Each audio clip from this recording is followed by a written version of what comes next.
Welcome to the Cognitive Crucible, produced by the Information Professionals Association. Our website is information-professionals.org, where you can find links and information about today's conversation and get access to members-only content.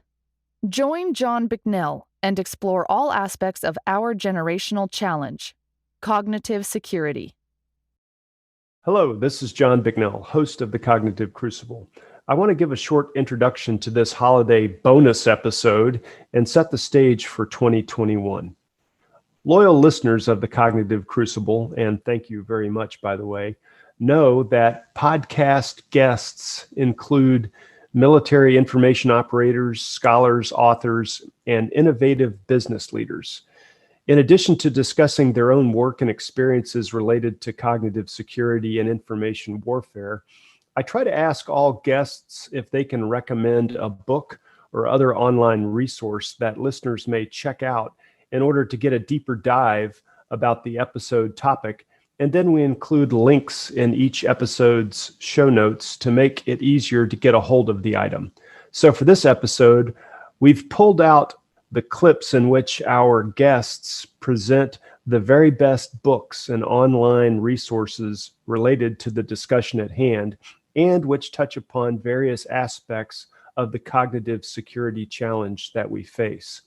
Frequently, these portions of the episode bring together concepts into a nice, neat little package, which is helpful too, and may inspire you to go back to the episode and give it another listen. We launched the Cognitive Crucible back in September of 2020, and I'm really happy and humbled with some of the feedback that we've gotten. And I want to keep the momentum going into 2021 and beyond. Based upon listener analytics, it appears that this podcast is reaching governmental and military leaders, both in uniform and in the civilian workforce. And it's becoming somewhat of an informal professional military education or PME channel. One of the things we hear occasionally is that the United States is guilty of, quote unquote, admiring the problem and doing too little to counter the information and cognitive threat. Well, here at the Information Professionals Association, we have some meaningful initiatives planned for 2021 and beyond, which will put action behind our words. So stay tuned as we will be discussing these on upcoming episodes. But before we get into the book recommendations, I want to pass along to you some ways that you, dear listener, can contribute starting now. First, be sure to tell your friends and family about this podcast and your professional colleagues and encourage them to subscribe.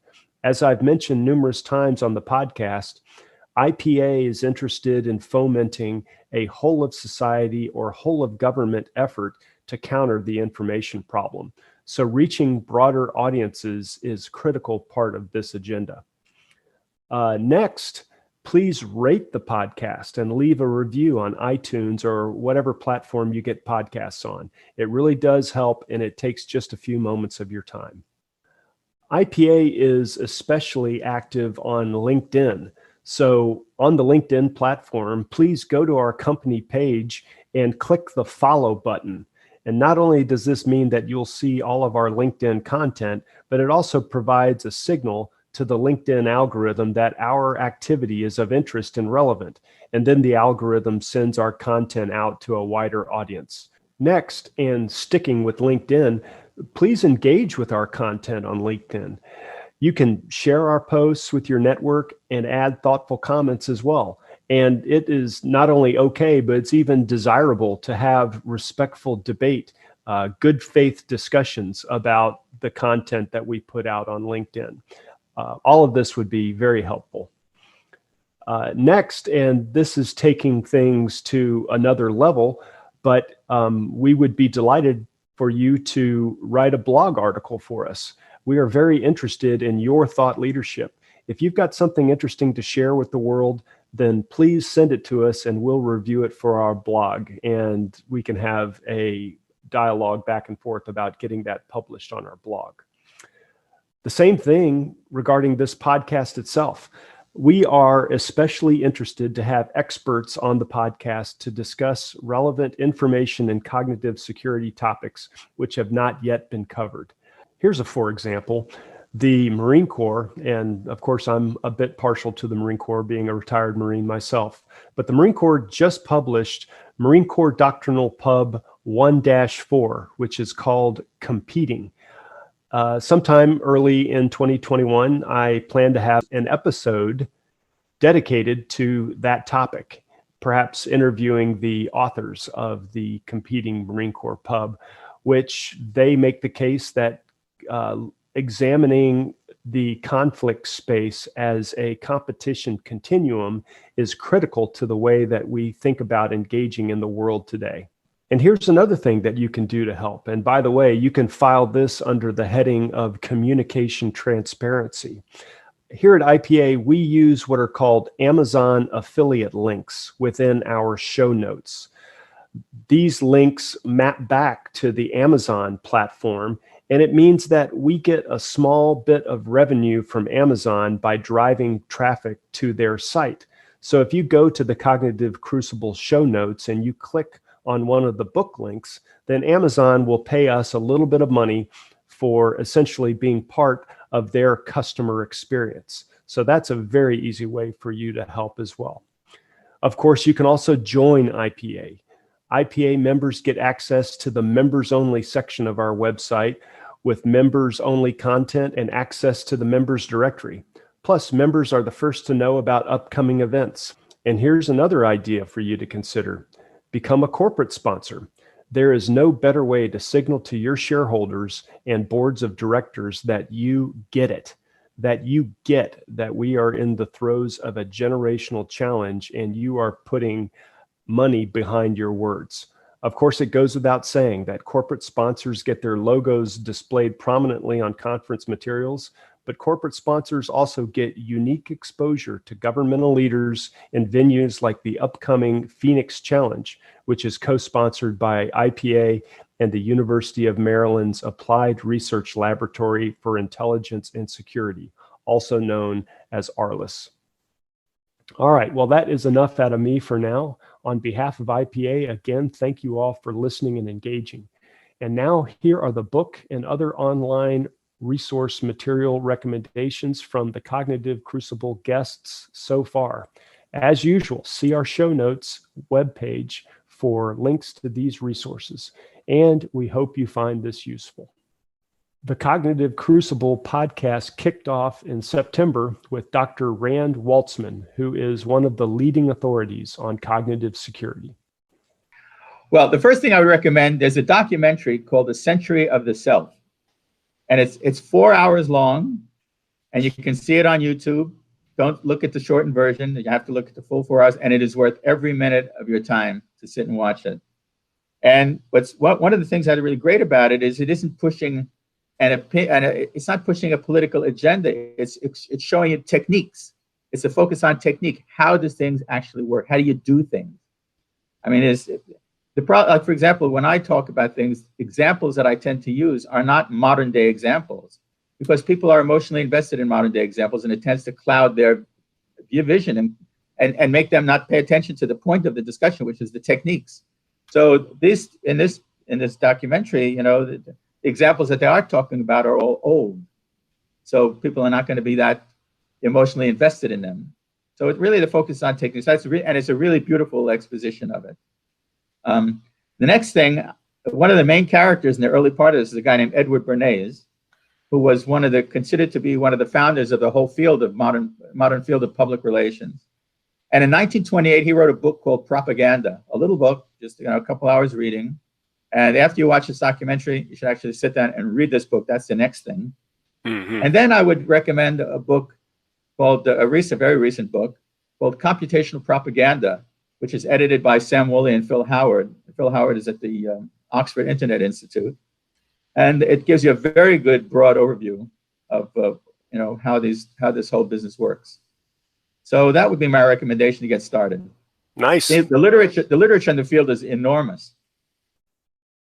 Next, Austin Branch, who holds the distinction for being the U.S. Army's first information operations officer, discusses some of his go-to reading materials.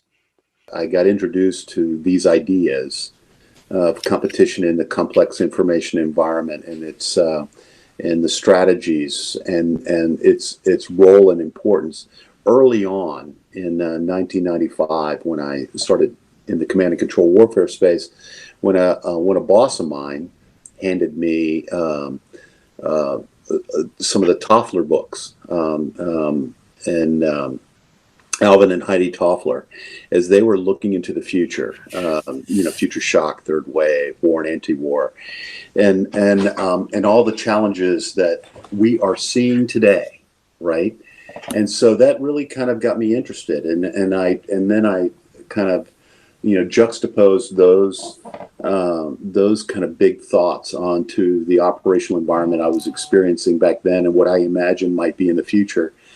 And so that inspired me to study more and to get more deeply involved. And then, quite frankly, I became incredibly proud and honored to be, luckily one of the group of pioneers in this space where we were carving out what works, what doesn't work, what makes sense, what doesn't make sense, watching our adversaries evolve. How do you organize for these things? So a lot to read out there, but the reality is, this is not going away. It's only going to become more complex and more challenging. Competition in the global information environment is being advanced by extraordinary technology and even more extraordinary breakthroughs on the horizon.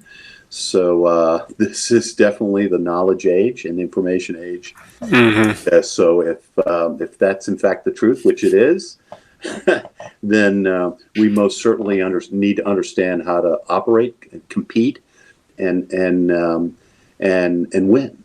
Mr. Chris McPherson is a national security and business innovator and thought leader. He stopped by the Cognitive Crucible and shared one of his favorite books on innovation.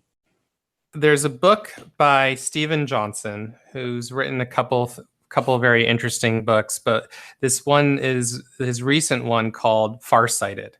And Steven Johnson's done work. I think he works at the Long Now Institute out of San Francisco, but he's also done things with the Santa Fe Institute. And in the defense communities, those are some of the quantitative powerhouses of thinking about the future, right? Next generation mathematics.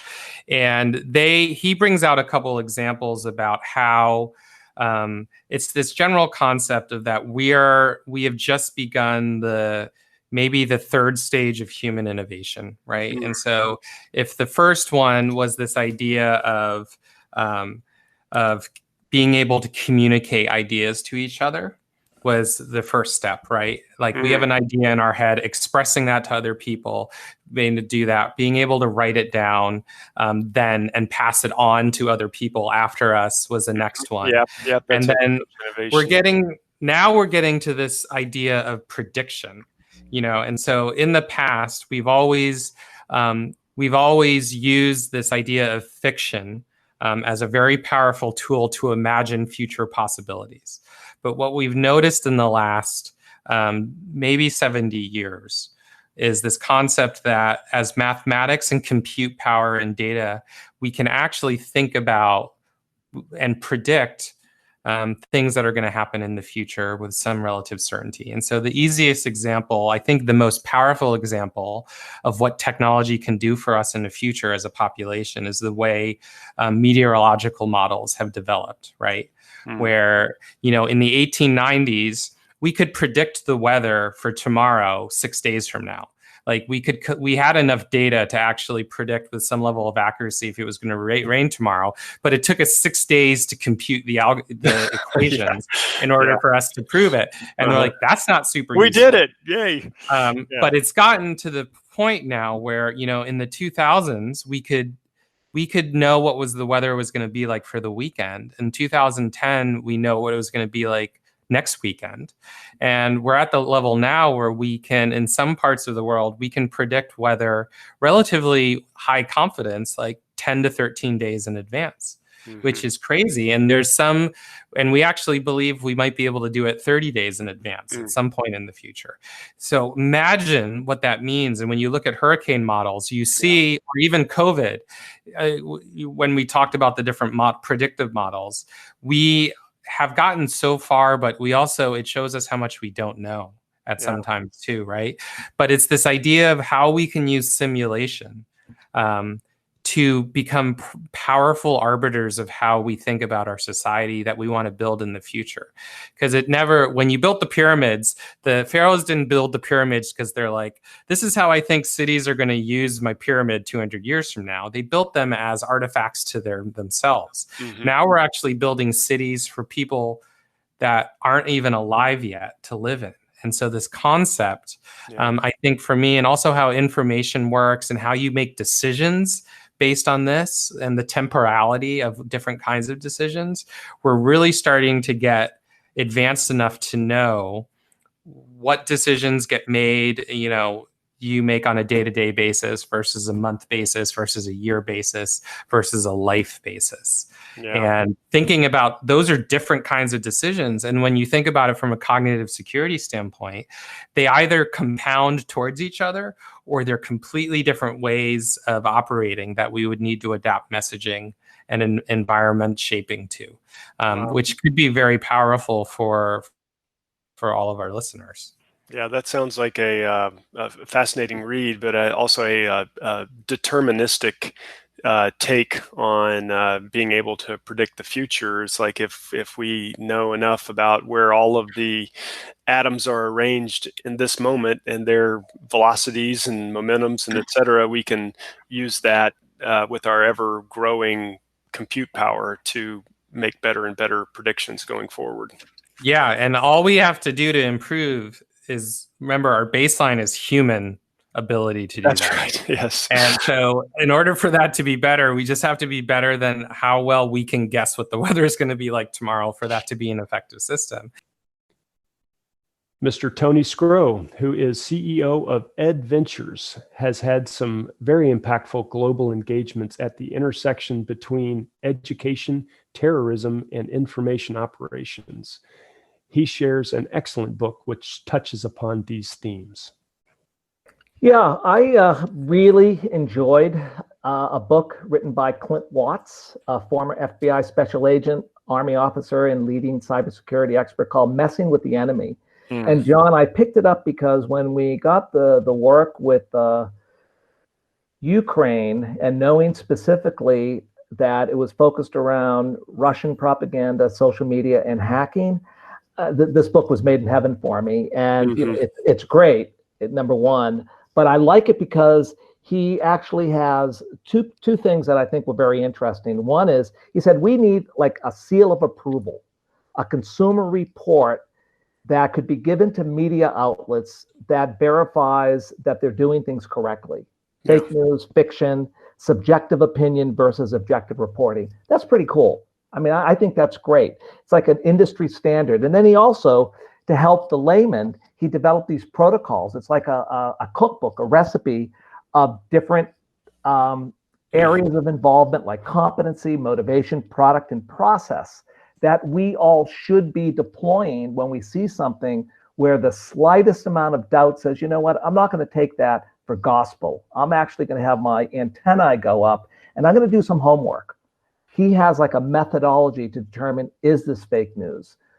Author verification, and a number of other elements that allow us to become knowledgeable and media literate instead of gullible consumers of fake news. The book is great. The book is superb. Next, Professor Bob Thibodeau of Carnegie Mellon University discusses his research on lies and cognition. I came to understand the role of lying in the preservation of privacy. There's actually one chapter toward the end of the book on privacy that has to do with lying. And I swore to my wife that within the year I would write an entire book on lying. Okay. You promised this to your wife. Yeah, because she was watching me write the other book, and I said, and people were trying to tell me, do not talk about lying. They don't want, nobody wants to hear about it. And I said, this is like really important. It's not big, not a big topic on the cocktail party scene. No. So I have a argument that says basically that at least 40% of the people out there, the second you say that you're studying lying, don't want to talk to you at all. Okay. People don't like talking about lying, but I see it from a scientific point of view and understanding how the brain computes. And in terms of that, I think we can learn a lot by a scientific approach to lying. And for example, not a game theory approach, but a scientific approach as to how it's computed in the neocortex, how lying works. Mr. Ben Riley is a retired Navy officer and government senior executive who now works at Georgia Tech. He makes the case for innovation by drawing on military history. One that I have enjoyed through the years was given to me is a book entitled Monitor. It's a story about the designer of it, Ericsson, who was a Swedish, born in Sweden, and how he came ultimately to the United States. And he actually had proposed the design and the idea of Monitor well before the Civil War. And is that right? He kept on, in the war starting, kept on pushing the idea. The Navy and the Navy establishment resisted everything he did. And ultimately, the Secretary of the Navy and I guess President Lincoln all took an interest in this, and they sort of ramrodded it through. The Navy made a series of specifications as to what it should do, and it should have masts and sails and stuff like this, all of which Ericsson ignored when he built the ship. But ultimately, the construction of the ship was sped up because the Confederacy had captured the Norfolk Navy shipyard, and they had resurrected one of the ships there and made it into their own ironclad, which they called the Virginia, or we call the Merrimack, which was the original name of the ship that the hull was built on. And their objective was to go out and break the Union blockade of Hampton Roads, Virginia, to enable other nations and the Confederacy to trade with Europe, notably in cotton, which apparently was something that the industries and the mills and so on in Europe were very, very interested in. Yeah, I understand cotton was a big deal back then. And so the Monitor's departure from Brooklyn, New York, down to that area was sped up, and it arrived the day after the Merrimack came out and had sunk or disabled a number of U.S. Navy ships in the area, either by ramming them and everything. The ship proved to be impervious to gunfire from the U.S. Navy ships, apparently, and so it had gone out, wreaked havoc in Hampton Roads, and then had gone in for the night, planning to come out the next day. Well, that night or the next morning, the Monitor arrives on the scene, and these two ships engage in a battle, which probably ended in a standoff. But the Navy, the Navy had resisted the whole idea of doing this thing until external forces came in, and then urgency made it the only solution to deal with the Merrimack when it did come out. In the book, the author points out that 2 weeks after the battle, when the Royal Navy heard about the battle, they canceled all of their contracts for wooden naval vessels. Wow! And they changed, from wood to steel to iron, I guess. And and it was just how much it took to overcome resistance to sort of standard thinking and a way of doing business. The monitor only had 2 guns on it, big ones, but 2 guns, and a rotating turret. The Merrimack had, I think it was 18, quite a few guns. Mm-hmm. The monitor could outshoot it though, because the Merrimack's guns were all tied to the keel of the ship. And so to aim the guns, you had to maneuver the ship. And the Merrimack wasn't very maneuverable, as it turned out. Whereas with the monitor, you didn't need to maneuver the ship, you maneuvered the turret. And you just rotated the turret around. So it actually, with only 2 guns, could produce a pretty rapid rate of fire as compared to the Merrimack. So it was just kind of an interesting little thing. But nobody, for some reason, nobody ever thought about that, I guess. And it never really attracted people's attention. So, I innovation is innovation and innovative mindset is, I think, a critical capability that needs to be advanced significantly. And this is a cautionary tale along those lines. And I'm sure history is again, history doesn't repeat, but it rhymes. I'm sure that there are a number of occasions throughout history where the same kind of laggard mindset, or whoever was in charge at the time just couldn't quite see past the status quo into new possibilities. So I just tie that to a memo I found to my boss Larry Lynn in the Pentagon. This is go back to 1993, by the way, just to mark it. Yep.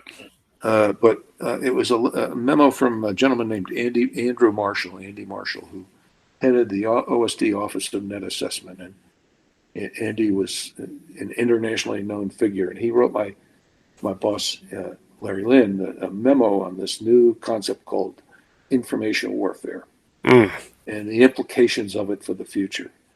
And in the memo, he speculates that it might be something that's very hard for DOD, the Department of Defense, to adapt to because it doesn't really fit into the way of DOD thinking, if you will.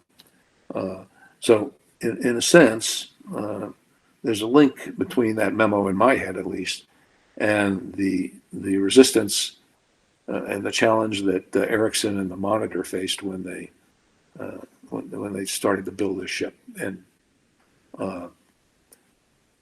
the importance that each of them actually generated. The Monitor, of course, changing a lot of naval thinking, and information warfare now being a huge factor in pretty much every facet of life. Next, retired U.S. Army Colonel Randy Rosine, who is now a faculty member at the National Intelligence University, as well as a strategic communications PhD candidate. He shares his essential books that everyone who is interested in communications should read. I think one of the most switched on communication scholars that really gets it about the impact of information and communication technology is Manuel Castells. And in his book, Communication Power, and I would recommend that to anybody who's interested. Number one, what we're really talking about is less information, but more communication.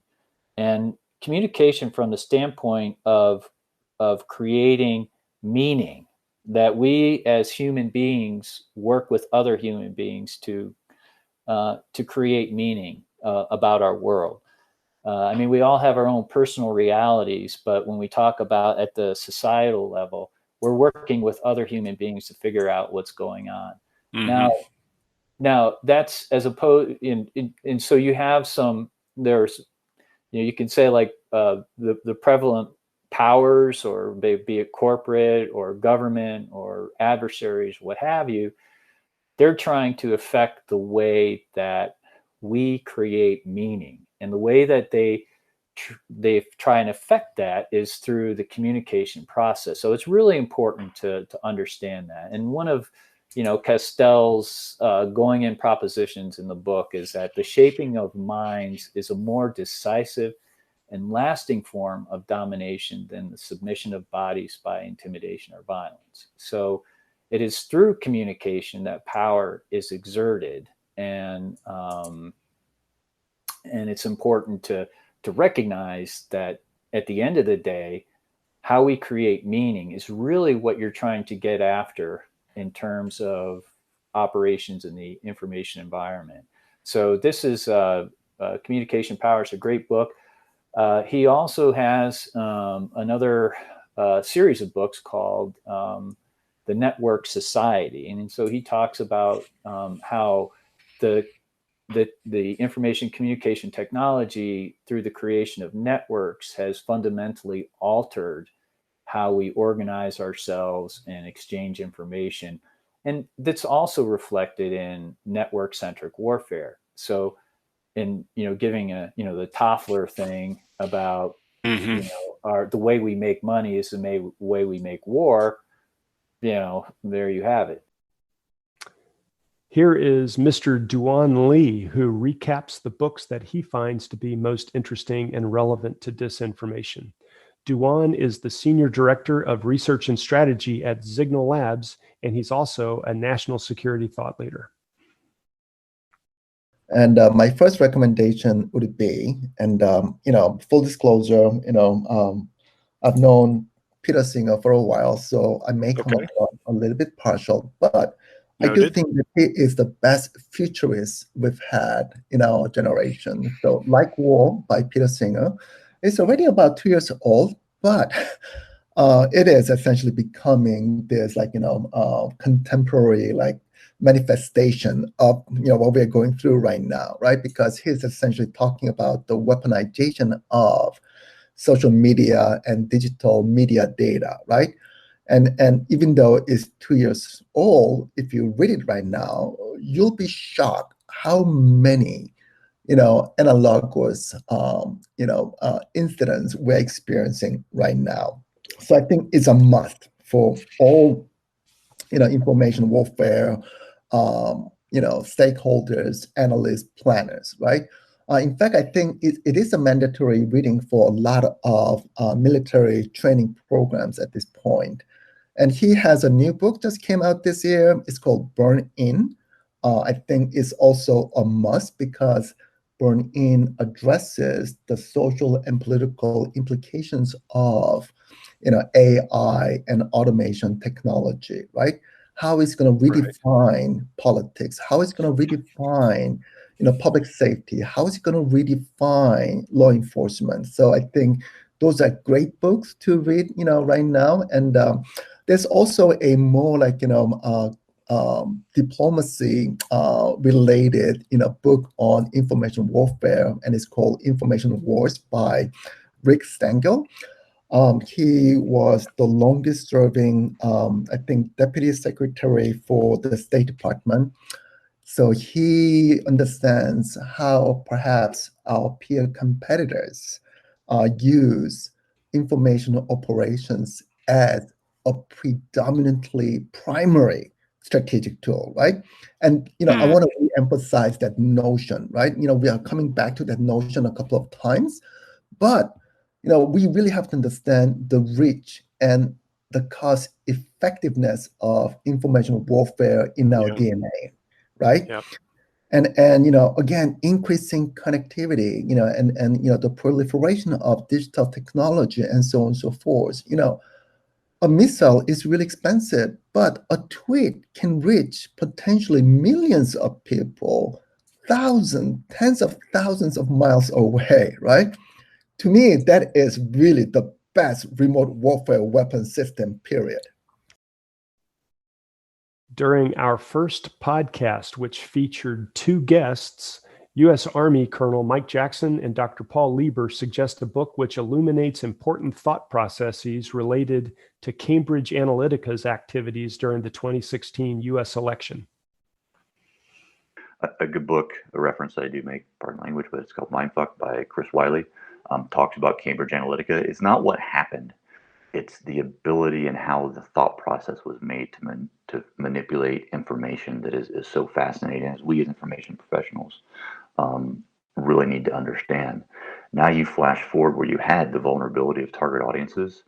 You moved into the COVID environment where people stopped interacting face to face. They became more isolated into their social media space and these other spaces. And it's a whole new world now. And it's very fascinating to understand. And I think that's when you go into the great power competitions, the ability to communicate with specific target audiences, but also, do we really understand the vulnerability of those target audiences and the way our adversaries are able to either make it more complicated for them, but how does it also make it easier for them to manipulate information? We really need to understand that. So like I said, we are in a brave new world right now that we really need to understand. Actually, I'm going to counter that last point that Mike had and agree with the rest. I don't think we're in a brave new world. In fact, this world has been around for decades. We're just finally admitting that that it's there. And I know Mike is agreeing with me on this, because I know we've had conversations on it. It's the notion that in great power competition that we have potential adversaries or competitors at best that are willing to use information in ways that and willing to approach it in terms of an overall strategy, be it through strategic communication, a systematic process of disseminating information, creating engagements, applying the information, making decisions on it, and mixing that with other strategic and tactical types of initiatives. They're willing and able, and they've been doing it for decades. We're finally now, out of necessity, faced with the recognizance that we can't sit still any longer and just try to admire the problem by throwing resources and capability at it without actually looking in the mirror and stating what can we do. I'm not talking about being nefarious or going beyond what authorities are there. You don't have to do that. It's actually accepting the fact that there are better ways to conduct business, which goes back to my original point on you don't turn around and throw the baby with the bathwater. You don't throw them out. And part of the challenges that I'm seeing is in realizing that, especially in information operations, that prior approaches weren't necessarily compatible with the way our peer competitors think about the world. It doesn't mean you turn around and dismiss all those contributions. Rather, you repurpose what we're doing, and the individuals that are associated with it harness their skills and start trusting more in information as literally a phenomenon, and approaching it from that perspective, not as a tool or or a bullet that you just use. I think we've been doing that for far too long, and in doing so, we've undermined our ability to create. Our next guest, author Tom Kent, was president of Radio Free Europe and Radio Liberty until 2018, and he now teaches Russian affairs and disinformation at Columbia University. His book suggestions draw on his experiences. I would recommend, to begin with, an old book, but one that's a real classic in the area, and that's Black Boomerang by Sefton Delmer. It's hard to get copies of, but you can read it on scywar.org, and it's the story of British black propaganda in World War II. Radio stations that purported to be in Germany that weren't really in Germany, disinformation operations by the British, things that people would be shocked now if you suggested the United States ought to do, but the people who did it then are now viewed as heroes in the war against Nazi Germany.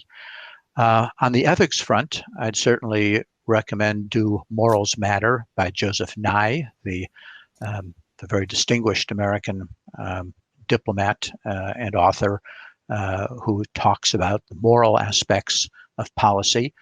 What kind of moral test should we apply to American policy? And then probably also The New Rules of War, Victory in the Age of Durable Disorder by Sean McFate, who teaches at the National Defense University.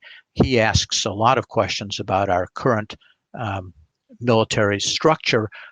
Are we really prepared for an information war? Does DoD think about information the way it should? And where is war going? Next, communications professor Dr. Jacob Udo Jacob discusses a recently published book on persuasion.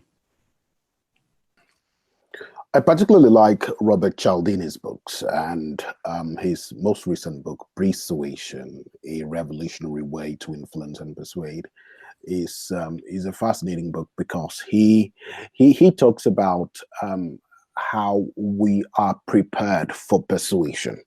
So the communication of persuasion, or the message that persuades, is important, but not as important as the preparation for that. So how can societies, individuals, and communities be prepared to, or be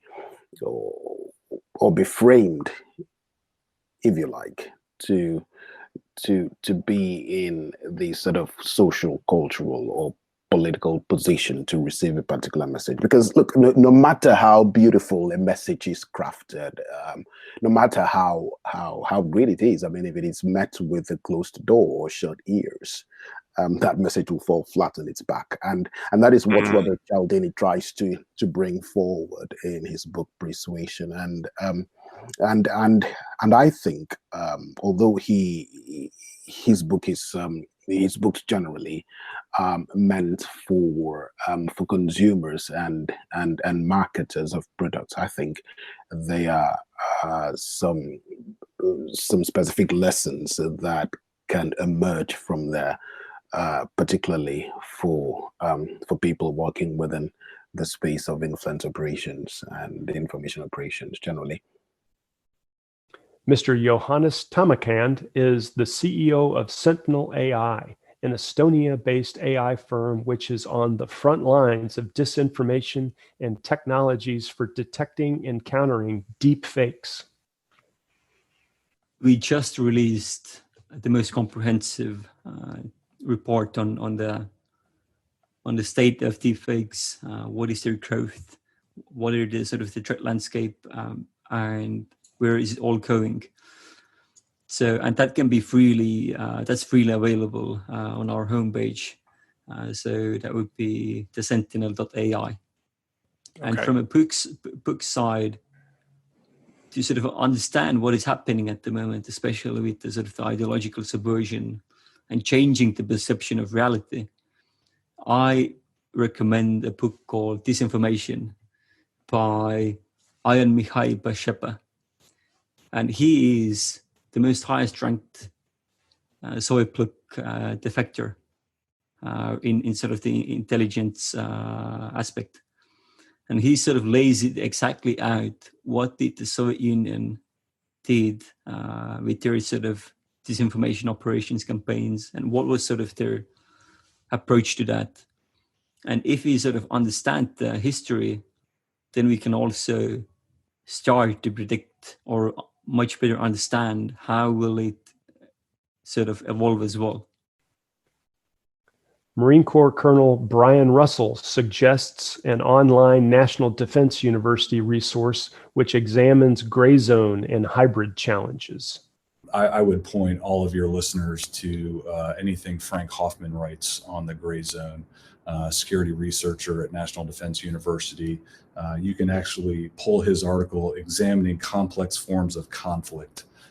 It's actually in Prism Magazine, Volume 7, back in 2018. And he provides a couple definitions. The first one relates more to intent. I think we all think gray zone operations are those things non-state or nation-state actors conduct to avoid conflict, keep things below the threshold of hostilities or armed conflict. And that is certainly true. And in that case, I think gray zone operations have been a reality for quite some time for our nation. But his specific definition that I'm going to quote, because I think it's really impactful as it relates to information operations, is based on activity of gray zone operations. And that is, to quote, those covert or illegal activities of non-traditional statecraft that are below the threshold of armed organized violence, including disruption of order, political subversion of government or non-governmental organizations, psychological operations, abuse of legal processes, and financial corruption as part of an integrated design to achieve strategic advantage, end quote. And again, I like that definition because it focuses on the activities and relates exactly to what a lot of the things we talk about in the article about the importance of partnerships across the government. If your adversary is taking a financial approach, why wouldn't you want to partner with the Department of Treasury as early as possible to get after that problem set? If it's a legal approach, why not partner with the Department of Justice? Don't wait for conflict to arise and partner with those entities. Let's do it now in a long-term sustained campaign. As it relates to the information environment, John, I think there's a couple things that have changed with modern information technology. One is this concept of reach, the ability of an adversary like ISIS to reach into our home nation and recruit adherents, or the capability of someone like Russia to reach into our nation and try and sow political discord. So that's a little bit different in why this relates to the information environment specifically. And then I think the concept of ambiguity is a little bit different, easy to hide in the information environment. There's so much information out there. It's sometimes hard to decipher who's behind the activity, and that gets back to the concept of intent. What are they trying to achieve? Brian David Johnson, or BDJ as he likes to be called, of Arizona State University, offers some reading suggestions for those interested in threat casting or who are interested in becoming a futurist. The first is a new book. It just came out. It is called Burn In. It's written by P.W. Singer and August Cole. Many of your listeners may know them. They wrote Ghost Fleet. Again, it's a science fiction story based on fact. These two are amazing researchers, to full transparency, they are friends of mine, and they also wrote the introduction to Invisible Force. So these do kind of tie together, but it's a really, really great work of not only sort of science fiction prototyping and kind of thinking of what the future might look like, but of scholarship as well.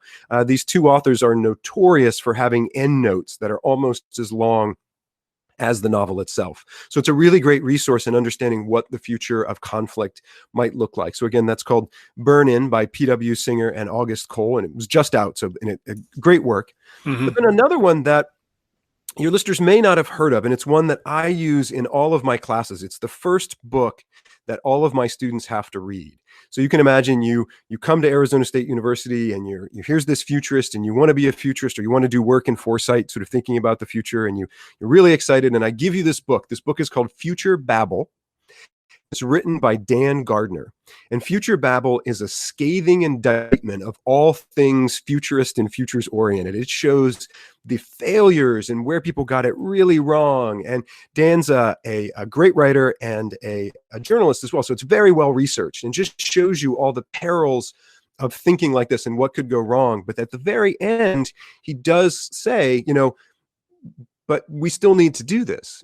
Oftentimes we do need to think about the future. We need to think about the positive and negatives because we need to be prepared for them. So as I tell my students, if not us, then who? So we have to do this work, but there's some really great tips that he gives. And oftentimes it's what I teach students, that as we do this work, what are some things that he had learned? How do we approach this type of work, this type of thinking? And the biggest one that I teach my students is humility. That when you do this type of work and you think about this, to be humble, that it's not your job to make predictions. It's not your job to be the smartest person in the room or to be right, that it's our job to get it right. And especially if we're doing work around information warfare and security. It's our work so that we're helping organizations to be prepared for these futures. And that's really what we should do. And we need to approach it with all that humility and this idea that we can't do it alone. Next, Dr. Boyd Brown, who was one of the founders of the Information Professionals Association, suggests a couple of books related to deception in information operations. So I've got two for this. The first is Persuasion and Power. The author's James Farwell, and it's really a relatively recent history of influence operations and influence activities, very heavily focused on the Department of Defense. But it also spends a good bit of time talking about the role of the Department of State and national leadership with public diplomacy and strategic communication, and how, in concert with DoD, these other elements of the government come together to try to put forth a consistent message to adversaries, to friends and allies, because strategic communication and communication efforts in general are not just adversary focused. You may deceive adversaries, you may deter adversaries, but you need to reassure allies, and you need to make sure that they understand what our intentions are, and then you follow those intentions up with actions that demonstrate that we're telling them the truth. And all of that comes together in persuasion and power. So I think it's a good recent history of influence activities. And then the other is a bit more technical. It's a bit of a how-to. And this one's called The Elements of Influence. It's by Alan Kelly, and it is really about how to conduct influence activities, and he refers to these as plays. One of the quotes from the book is, "You run plays, and plays are run on you." And he breaks down a number of different techniques and tactics for deceiving, confusing adversaries in order to influence their behavior. And it's a fascinating book, and it's like I said, it's a very technical how to sort of approach to exertion of influence. U.S. Army PSYOPs officer Major Ash Holtzman cues up some of his suggestions for a deeper dive into the world of psychological operations. The go-to I always try to start people on is Munitions of the Mind. It's by Philip M. Taylor, and it's great. It goes into the history of propaganda. It's a lot of more of the ancient stuff, but understanding that really frames what's happening today, going back to the Catholic Church. And a lot of influence centuries ago was through churches and through religion. And yes, there was also the military applications. Those were usually through the genius of a general like Alexander the Great, or Caesar, or even the Roman Empire in general, as it was going against different nations, I guess you would call them, in their great conflicts. But also back to the Catholic Church, like that's where we get the word propaganda, is the propagation of the faith, which was an organization that the Catholic Church applied to spreading their message. And seeing how that evolved over time into today, I think really frames everything. Next, Dr. Chris Paul, who works at the Rand Corporation, authored the influential article known as The Fire Hose of Falsehood. His suggestions for Cognitive Crucible listeners provide a deeper dive into cognition, propaganda, and policymaking. Yeah, thanks. I have a couple thoughts. I've already mentioned Jennifer Kavanaugh and Michael Rich's book on truth decay, so I'll foot stomp for that.